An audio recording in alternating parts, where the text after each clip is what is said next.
Hi అండి, YouTube ప్రేక్షకులకు నమస్కారం.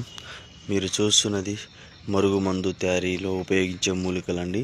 మూలికలతో పాటు చెట్టు అండ్ మీకు పౌడర్ అనేది ఎలా ఉంటుందనేది మీకు చూపించడానికి ఈ వీడియో తీస్తున్నాను. మరుగుమందు అనేది మనకు రెండు రకాలు. మొదటిది పౌడరు, రెండోది లిక్విడ్. ఈ పౌడర్ ఎలా పెట్టాలి అంటే అన్నంలో, కర్రీస్లో, జ్యూస్లో, కూల్ డ్రింక్స్లో కలిపి పెట్టేది. లిక్విడ్ను చెప్పులకు, బట్టలకు, తలకు, శరీర భాగాలకు పూసేది. ఈ మరుగుమందు పెట్టి ఎంతటి మొండి వ్యక్తినైనా మన వశపరుచుకోవచ్చు, మన వెంట కుక్కలాగా తిప్పుకోవచ్చు. ఈ మరుగుమందు అనేది చాలా పవర్ఫుల్ అండి.